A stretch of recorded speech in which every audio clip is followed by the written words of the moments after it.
Problem number 22 page number 7. Problem काय सांगितले बघा.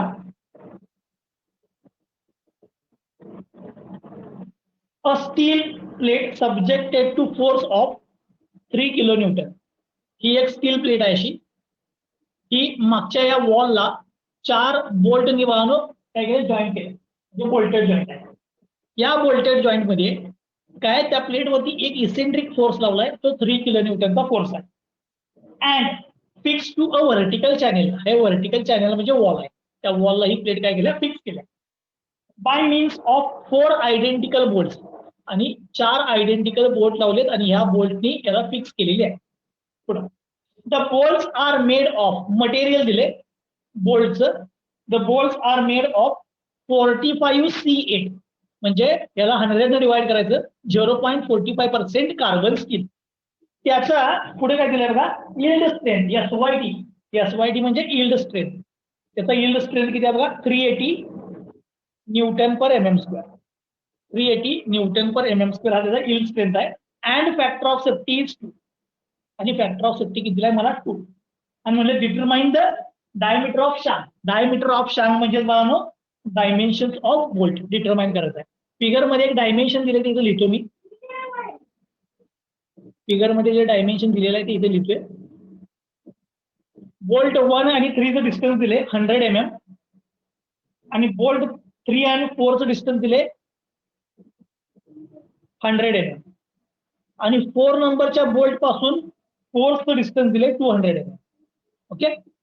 आता यासाठी मला बोल्टेड जॉईंट हा डिझाईन करायचा आहे. हा पेपरसाठी एकदम इम्पॉर्टंट प्रॉब्लेम आहे पेपरसाठी. ठीक आहे. सिमिलर प्रॉब्लेम आपण याच्या अगोदर घेतलाय. ठीक आहे.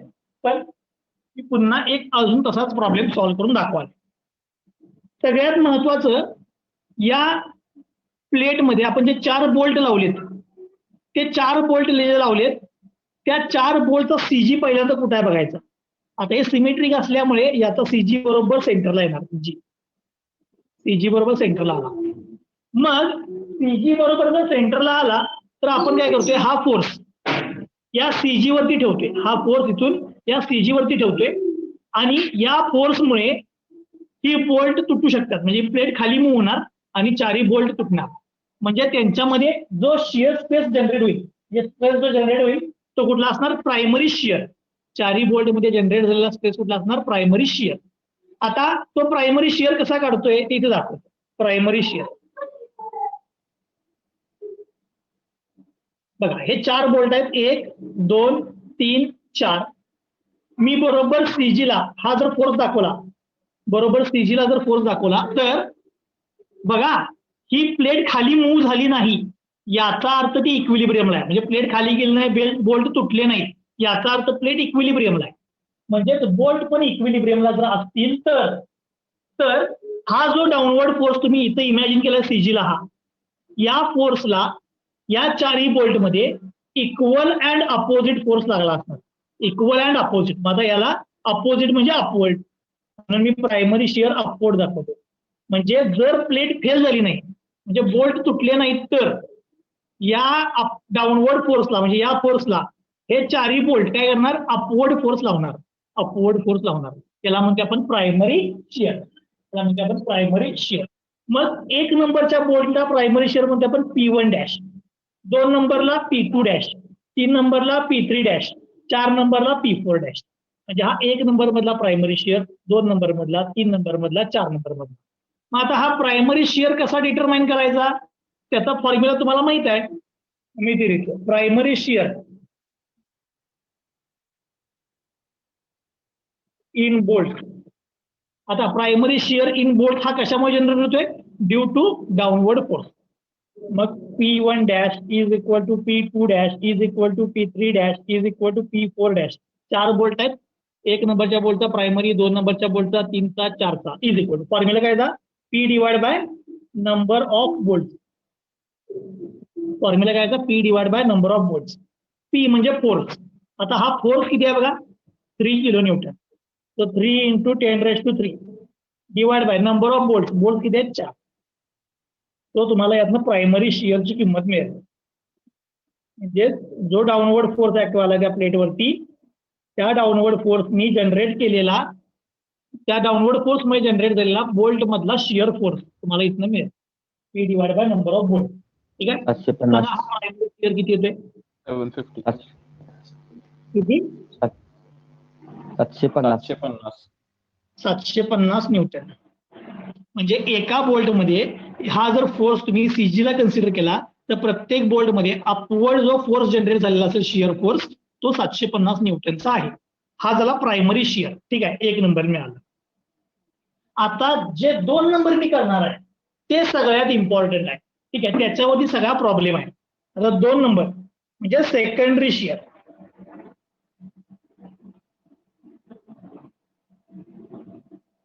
आता सेकंडरी शिअर कशामुळे जनरेट होते ते मुद्दाम ब्रॅकेटमध्ये येतो, ड्यू टू मोमेंट.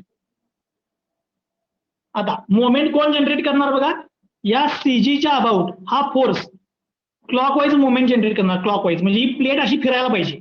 जर ही प्लेट क्लॉकवाईज डायरेक्शनला फिरली तर 1, 2, 3, 4 हे चारही बोल्ट मधनं कट होणार म्हणजे शिअर होणार. मग जे शिअर होणार तो शिअर मला डिटरमाइन करायचा आहे. पण 1 नंबर, 2 नंबर, 3 नंबर, 4 नंबर यामध्ये कोणत्या बोल्टचा शिअर स्ट्रेस आपण डिटरमाइन करायचा? नंबर 2. किती नंबरचा करायचा? 2 नंबरचा. का 2 नंबरचा?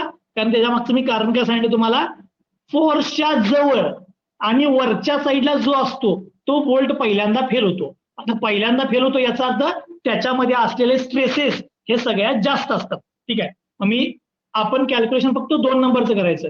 1, 3, 4 करत बसू नका, भरपूर वेळ जाणार. त्यामुळे डायरेक्ट 2 नंबरचं करायचं आणि तुमचं डिझाईन बरोबर येते. मी ते लिहितो here, bolt number 2 fails first. कुठल्या 2 नंबरचा बोल्ट काय होणार? Fails first. Therefore it is subjected to maximum shear force. म्हणजे याचा अर्थ काय? 2 नंबरच्या बोल्ट मध्ये मॅक्सिमम शिअर फोर्स आहे. ओके, मग आता जे कॅल्क्युलेशन करायचं सेकंडरी शिअर हे फक्त कुठल्या बोल्टचं करायचं? 2 नंबरच्या बोल्टचं करायचं. मग ते कॅल्क्युलेशन करण्यासाठीचा जो फॉर्म्युला आहे सेकंडरी शिअरचा तो फॉर्म्युला मला सांगा. P2 डबल डॅश म्हणजे 2 नंबरच्या बोल्टचा सेकंडरी शिअर स्ट्रेसचा फॉर्म्युला सांगा. शिअर फोर्सचा फॉर्म्युला सांगा. P into E into E into किती नंबरचा बोल्ट आहे? 2. त्यामुळे त्याची radius R2 divide by R1 square plus R2 square plus R3 square plus R4 square. Okay, आता याच्यामध्ये हे शोधण्यासाठी कोणत्या किमती तुम्हाला माहित आहेत आणि माहित नाहीत ते एकदा चेक करूया. बघा, ई म्हणजे इसेंट्रिसिटी. इसेंट्रिसिटी म्हणजे काय?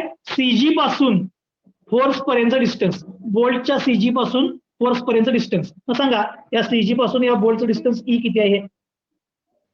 250. हे ई किती येणार सांगा? 250. 4 नंबरच्या बोल्ट पासून हे 200 आहे. 4 नंबर आणि CG यांच्यामधलं डिस्टन्स या 100चा हाफ येणार म्हणजे 50. त्यामुळे हे 50 आणि हे 200 म्हणजे टोटल डिस्टन्स किती झालं? 250.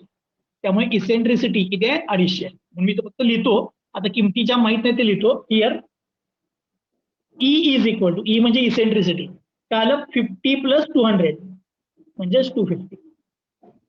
आता ई माहित झाला. फोर्स आपल्याला ऑलरेडी दिलाय प्रॉब्लेम मध्ये. फोर्स ऑलरेडी प्रॉब्लेम मध्ये दिलाय. आता R1, R2, R3, R4 या रेडियस माहित आहेत का बघा? R1, R2, R3, R4 या रेडियस माहित आहेत का बघा जरा? रेडियस कुठल्याच माहित नाही. म्हणजे CG पासून बोल्ट 1चं, CG पासून बोल्ट 2चं, CG पासून बोल्ट 3चं, CG पासून बोल्ट 4चं डिस्टन्स आपल्याला माहित नाही. आता काय करूया आपण? त्या R1, R2, R3, R4 शोधूया. मग मी त्यासाठी काय करतो? हे चारही बोल्ट ड्रॉ करतो. हे डिस्टन्स 100 आहे, हे डिस्टन्स 100 आहे. ठीक आहे, मग मी चारही बोल्ट ड्रॉ करतो. आपण रेडियस डिटरमाइन करूया. बघा, हा पहिला बोल्ट, हा दुसरा बोल्ट, हा तिसरा बोल्ट, हा चौथा बोल्ट आणि हा CG. ओके, आता या बोल्ट मधलं आणि या बोल्ट मधलं डिस्टन्स 100 आहे. या बोल्ट मधलं आणि या बोल्ट मधलं डिस्टन्स 100 आहे. 1, 2, 3, 4. मग मला तुम्ही विचार करून सांगायचं, हा सीजी मी इथं जॉईन केला 1 नंबरला, तर हे येणार R1 रेडियस R1. इथं जर जॉईन केलं तर हे R3 येणार, R4, R2. मग R1, R2, R3, R4 इथं सेम आहेत का वेगवेगळे? आत्ताच्या प्रॉब्लेम मध्ये सीजी पासून पहिल्या बोल्टचं, दुसऱ्या बोल्टचं, तिसऱ्या बोल्टचं, चौथ्या बोल्टचं डिस्टन्स काय सेम. म्हणजे फक्त लिहून ठेवतो here R1 is equal to R2 is equal to R3 is equal to R4. हे सगळे सेम आहे. मग आपण काय करूया, त्यातला फक्त R1 शोधूया. R1 ते शोधण्यासाठी मी एक ट्रायंगल फॉर्म करतो. इथे एक ट्रायंगल फॉर्म केला. मग या ट्रायंगल मध्ये हे जे डिस्टन्स आहे हे या 100चं काय असणार, हाफ म्हणजे 50. तसंच हे डिस्टन्स जे आहे ते या 100चं हाफ म्हणजे काय येणार 50. मग इथं पायथागोरस थेरम यूज करा. पायथागोरस थेरम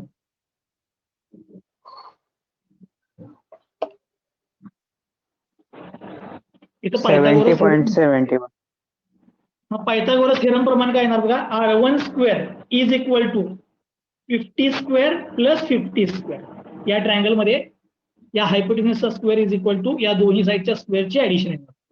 मग या स्क्वेअरची ऍडिशन करा, त्याचा रूट घ्या, तुम्हाला R1 मिळेल. तुम्हाला इथनं R1 मिळेल 70.71. किती? 70.71. 70.71. ठीक आहे. त्यामुळे R1 ही रेडियस 70.71 आहे. तर R2 पण किती असणार, 70.71, R3 70.71, R4 70.71. म्हणजे मला सगळ्या रेडियस मिळाल्या. आणि ऑलरेडी तुम्ही मेन्शन करून ठेवले R1 is equal to R2 is equal to R3 is equal to R4. आता सेकंडरी शिअर फोर्सचा जो फॉर्म्युला आहे तिथे या. सेकंडरी शिअर फोर्सचा फॉर्म्युला 2 नंबरच्या बोल्टचा P माहित आहे, E माहित आहे. आता सगळ्या रेडियस मिळाल्या, सगळ्या रेडियस. तर मग इथे किमती पुट केल्या तर तुम्हाला सेकंडरी शिअर फोर्स मिळेल. आता सेकंडरी शिअर फोर्सचा किमती पुट करतो. Therefore P2 double dash is equal to P into E into R2 divide by R1 square plus R2 square plus R3 square plus R4 square. किमती put करतो. P 3 kilo newton दिलंय म्हणजेच 3000 into E आपण शोधलेला 50 plus 200 म्हणजे 250 into R. आता सगळ्या radius same आहेत, किती 70.71 डिवाइड बाय 70.71 चा स्क्वेअर प्लस 70.71 चा स्क्वेअर प्लस 70.71 चा स्क्वेअर प्लस 70.71 चा स्क्वेअर. आता तुम्ही हे डायरेक्ट असं पण लिहू शकताय 4 टाइम्स 70.71 चा स्क्वेअर. पण मी मुद्दाम का लिहिले, किमती व्हॅल्यू पुट केल्या ते कळते. आता हे सॉल्व्ह करा, तुम्हाला इथनं 2 नंबरच्या बोल्टचा सेकंडरी शिअर फोर्स मिळेल. 2 नंबरच्या बोल्टचा secondary shear force. Secondary shear force moment मुळे जनरेट झालेला असतो. किती आला बा आन्सर? 2651.67. अजून एक कोणतं चेक करा. बरोबर आहे सर. ओके 2651.67 हा सेकंडरी शिअर फोर्स मिळाला. इथपर्यंत पण आता हे सोपं होतं. ठीक आहे, म्हणजे प्रायमरी मिळवला, सेकंडरी मिळवला, हे सोपं होतं. आता सेकंडरी शिअर फोर्सची डायरेक्शन दाखवतो, ते लय महत्वाचं आहे. ठीक आहे, म्हणून मी म्हणतो FBD of secondary shear force. हे जरा लय महत्वाचं आहे. FBD of secondary shear force. बघा मी पहिल्यांदा इथे 4 बोल्ट दाखवतो. 1 2 3 4 हे तुमचे 4 बोल्ट आहेत. हा CG आहे बरोबर सेंटरला. ही रेडियस आहे R1, ही रेडियस आहे R2, ही रेडियस आहे R3, ही रेडियस आहे R4. जरा असं लक्ष द्या. आता सेकंडरी शिअर फोर्सची डायरेक्शन, सेकंडरी शिअर फोर्सची डायरेक्शन कशी शोधायची बघा. मला सांगा या फोर्सनी जनरेट केलेला मोमेंटची डायरेक्शन कुठली आहे? या फोर्सनी जनरेट केलेला मोमेंटची डायरेक्शन कुठली आहे? क्लॉकवाईज. समजा हे बोल्ट तुटले नाहीत, समजा हे बोल्ट तुटले नाहीत, याचा अर्थ ही प्लेट इक्विलिब्रियमला आहे. मग इक्विलिब्रियमला याचा अर्थ काय? हा जो क्लॉकवाईज मोमेंट आहे, या एक्सटर्नल फोर्सचा क्लॉकवाईज मोमेंट, त्याला ह्या 4 बोल्टनी काय केलंय? अँटी क्लॉकवाईज मोमेंट लावलाय, equal and opposite.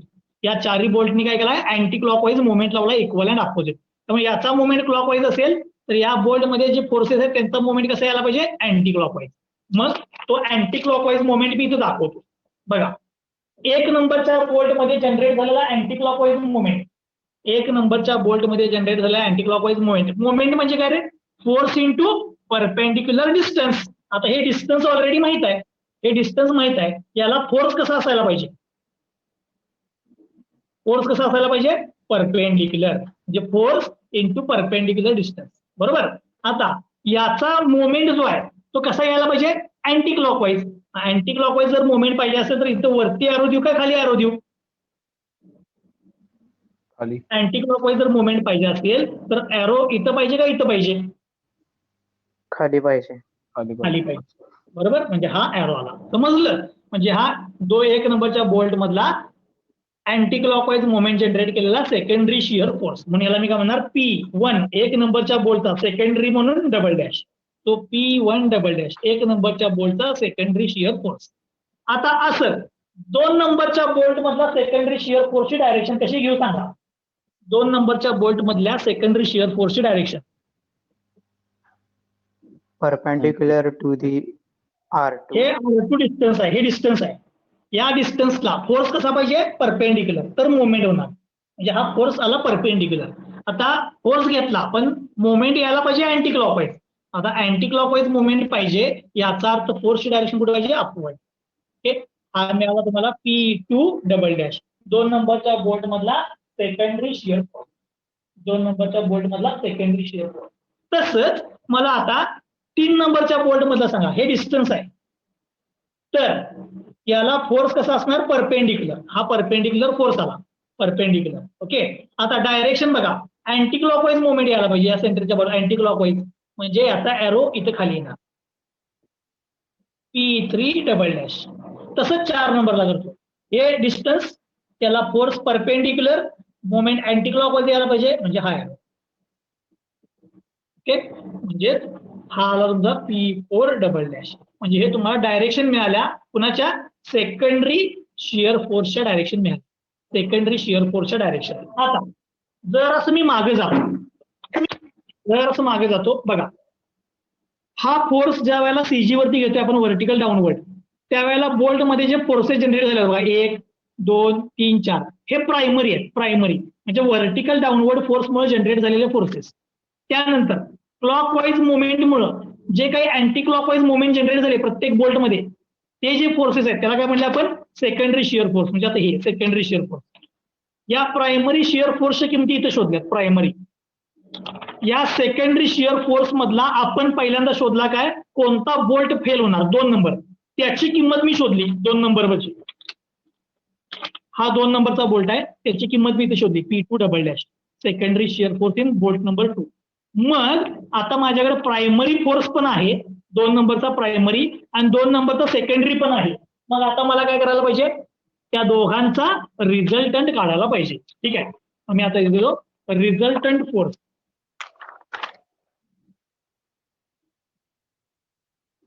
On bolt 2. 2 नंबरच्या बोल्टचा रिझल्टंट पाहिजे. बघा, मी सगळे बोल्ट दाखवतो, 1 2 3 4, पण मला 2 नंबरच पाहिजे. आता हा CG, ही याची रेडियस R2, याच्यामधला प्रायमरी फोर्सची डायरेक्शन सांगा. 2 नंबरच्या बोल्टची प्रायमरीची डायरेक्शन, 2 नंबरचा बोल्ट अपवर्ड. प्रायमरीची डायरेक्शन कशा बघा, अपवर्ड, P2 डॅश. हे बघा, हा अपवर्ड आहे, P2 डॅश. आता हा प्रायमरी झाला. सेकंडरीची डायरेक्शन सांगा, सेकंडरीची इथं आहे बघा, सेकंडरीची डायरेक्शन या रेडियसला परपेंडिक्युलर. बरोबर, या रेडियसला परपेंडिक्युलर आणि अपवर्ड. बरोबर, अपवर्ड. हा तुमचा P2 डबल डॅश, हा P2 डॅश म्हणजे प्रायमरी आणि हा सेकंडरी. आता या दोघांचा मला काय काढायचं आहे, रिझल्टंट. आता हे रिझल्टंट शोधणं इथं लय महत्वाचं आहे. मॅक्सिमम पोरं इतर प्रॉब्लेम एक तर सोडून देतात किंवा त्यांच्याकडनं चुकतो. आता हे कसं शोधायचं बघा, त्यासाठी मी काय केलेलं लास्ट टाइमला सांगतो. हा अपवर्ड आहे, याचा काही प्रॉब्लेम नाही.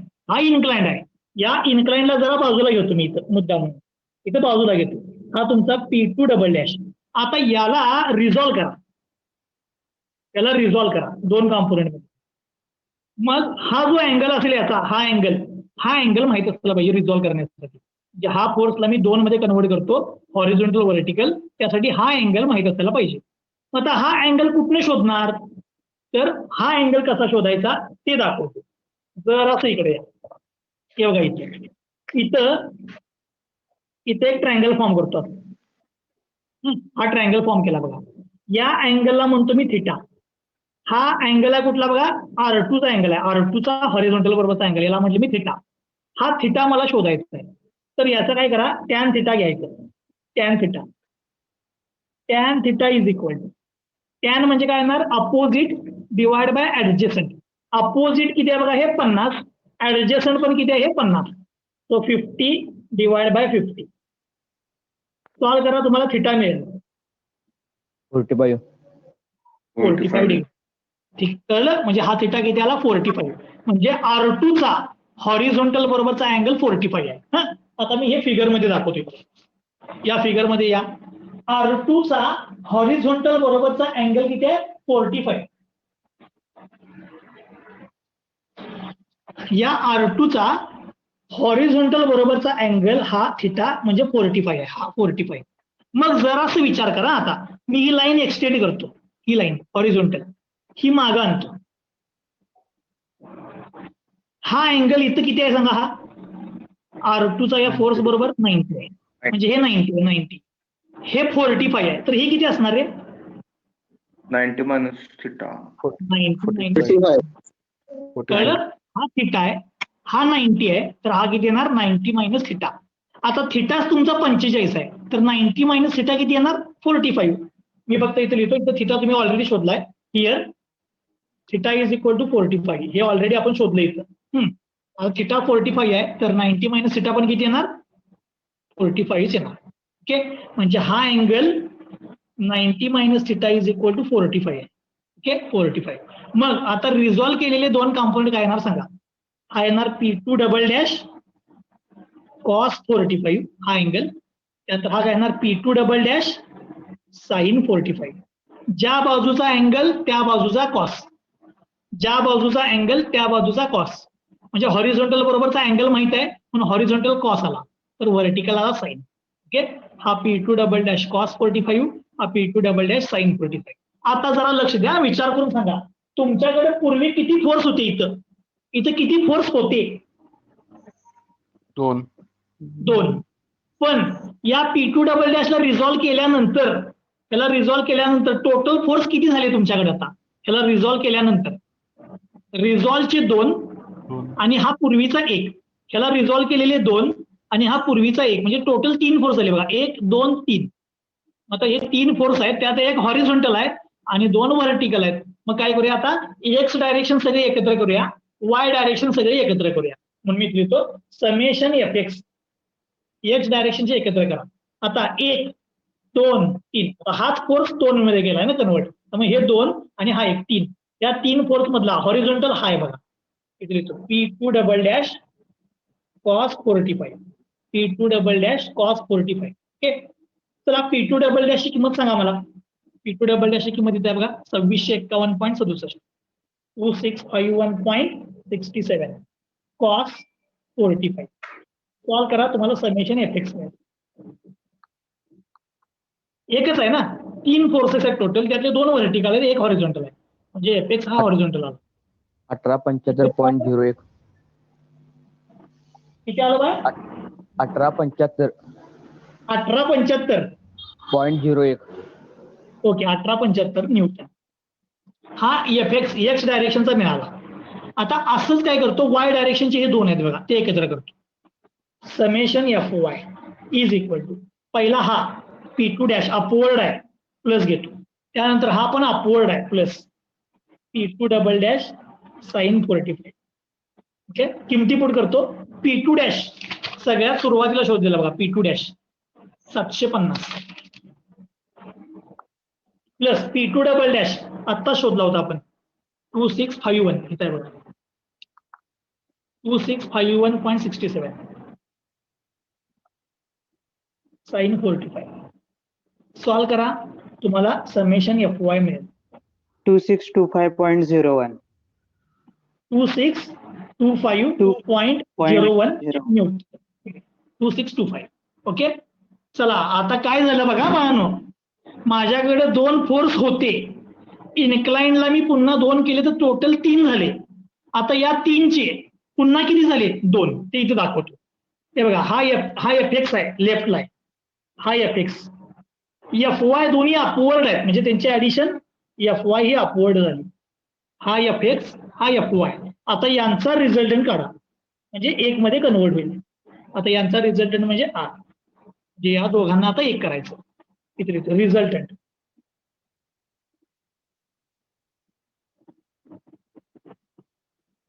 Resultant on bolt 2. रिझल्टंट कसं काढणार सांगा यावरनं? Root summation F X square plus summation F Y square. Root summation F X square plus summation F Y square. Okay. हे केलं की तुम्हाला काय होईल बघा, आता इथनं रिझल्टंट मिळेल. आता रिझल्टंट कुठल्या बोल्टवरचा आहे? 2 नंबर म्हणून P2 म्हणतो याला. आधी डॅश म्हणजे काय? प्रायमरी. डबल डॅश म्हणजे सेकंडरी. त्यांचा रिझल्टंट म्हणजे P2. रूट एफ एक्स ची किंमत टाकतो 1875 1875 स्क्वेअर प्लस एफ वाय 2625. तो ऍड करा, रूट घ्या, तुम्हाला रिझल्टंट मिळेल.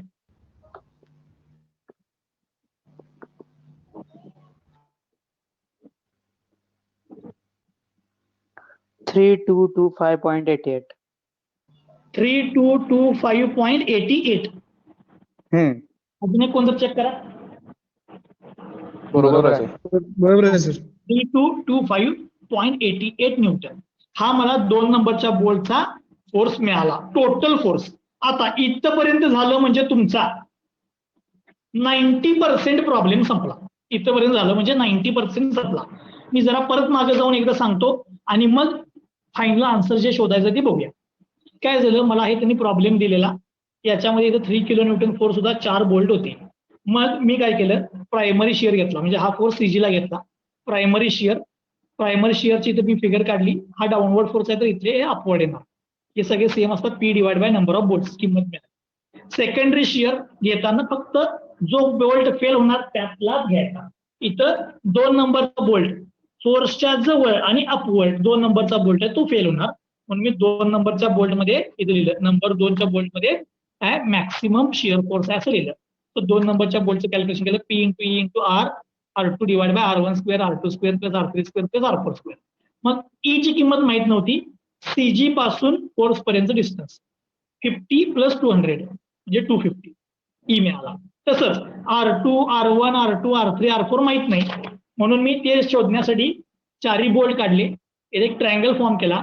R1, R2, R3, R4 same आहे म्हणून एकत्र लिहून ठेवलं. त्यातली R1 ची किंमत शोधली पायथागोरस थिअरम यूज करून. तर पायथागोरस थिअरम वरनं मला R1 मिळाला. R1, R2, R3, R4 same आहे. किमती पुट केल्या, P2 डबल डॅश मिळाला. Secondary shear force. Secondary shear force direction हे लय इम्पॉर्टंट आहे. हे कशावरून आणलं बघा, या फोर्सनं जनरेट केलेला मोमेंट क्लॉकवाईज आहे, तर या प्रत्येक बोल्टमध्ये जनरेट केलेला मोमेंट अँटी क्लॉकवाईज यायला पाहिजे. जनरेट केलेला मोमेंट अँटी क्लॉकवाईज यायला पाहिजे. का? तर क्लॉकवाईज मोमेंटला अँटी क्लॉकवाईज मोमेंट कॅन्सल होणार आणि ही प्लेट इक्विलिब्रियमला राहणार, म्हणजे बोल्ट तुटणार नाही. मग या 4 बोल्ट मधला मी अँटी क्लॉकवाईज मोमेंट इथे दाखवला. CG या बोल्टला जॉईन करायचा, म्हणजे डिस्टन्स, त्याला परपेंडिक्युलर फोर्स आणि त्याची डायरेक्शन अँटी क्लॉकवाईजला यायला पाहिजे, त्याप्रमाणे ॲरो घेतला. तसंच 2 नंबरला परपेंडिक्युलर अँटी क्लॉकवाईज यायला पाहिजे, म्हणजे ॲरो वरती. असं सगळ्यांचे डायरेक्शन दाखवले. आता मला 2 नंबरचा बोल्ट फेल होणार आहे, त्याच्यामधला प्रायमरी फोर्स मिळालाय, सेकंडरी फोर्स मिळालाय, म्हणून मी त्याचा रिझल्टंट काढला. तो रिझल्टंट फोर्स ऑन बोल्ट 2 ते काढण्यासाठी मी त्याची FBD काढली. FBD कशी काढली बघा, हा प्रायमरी शिअर, हा सेकंडरी शिअर. सेकंडरी शिअरचा अँगल शोधला पहिला, हा अँगल शोधायचा. हा अँगल मिळाला की हा मिळते, त्याच्यावरून त्याला रिझॉल्व्ह करायचं. म्हणजे 1, 2, 3 फोर्सेस आहेत. Summation F x summation F Y करायचे, 3 चे 2 होतात, परत त्यांचा रिझल्टंट काढायचा, 1 येते. आता मला 2 नंबरच्या बोल्ट मधला पूर्ण फोर्स मिळालाय. आता मला सांगा, या बोल्ट मध्ये कुठला स्ट्रेस ऍक्ट व्हायलाय? 2 नंबरच्या बोल्ट मध्ये 2 नंबरच्या बोल्ट मध्ये कुठला स्ट्रेस ऍक्ट होतोय? शिअर. ठीक आहे, म्हणून मी लिहितो therefore shear stress in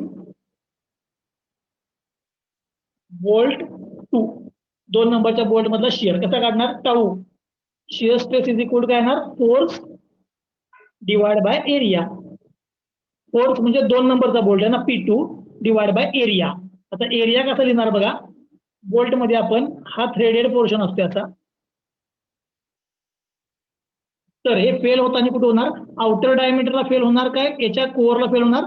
जिथं Core. मिनिमम डायमेन्शन तिथं फेल होणार म्हणजे डीसीला, कोअरला. एरिया काय येणार त्याचा? π/4 DC². आता डीसीला शोधायचं आहे, P2 माहित आहे, मग स्ट्रेस माहित असायला पाहिजे. शिअर स्ट्रेस सांगा, शिअर स्ट्रेस माहित आहे? माहित नाही. मग आता काय करूया, त्यासाठीच मी इथं स्पेस सोडली होती सुरुवातीला. ठीक आहे, मग आता मी इथे लिहितो परमिसिबल शिअर स्ट्रेस. आता हे मी सुरुवातीला लिहिते, याचा अर्थ तुम्ही सुरुवातीलाच लिहायला पाहिजे असं काही नाही.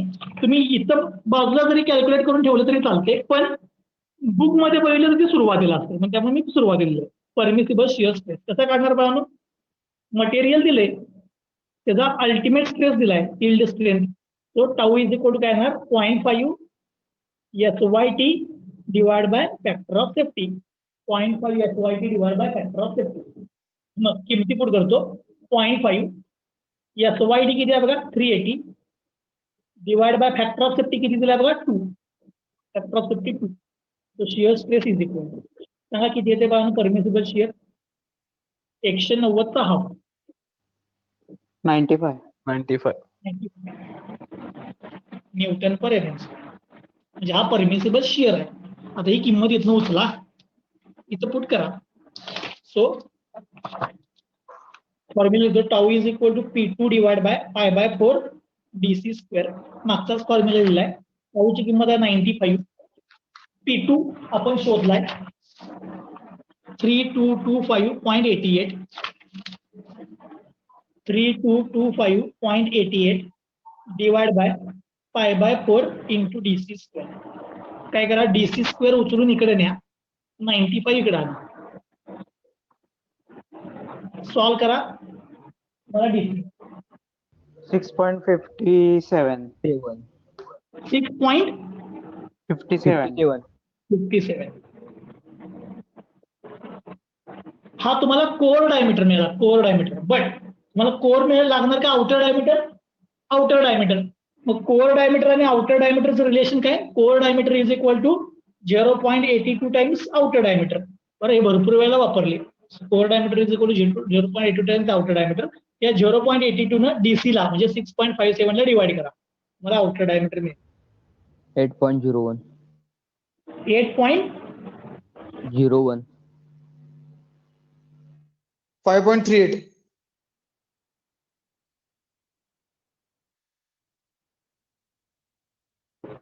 याला 0.82 ने डिवाइड कर, याला मल्टिप्लाय नाही, डिवाइड. सॉरी अरे 5 कसं येईल? 8.01. 6.57 डिवाइड बाय 0.82 ह्याच्यापेक्षा जास्त मध्ये आला पाहिजे.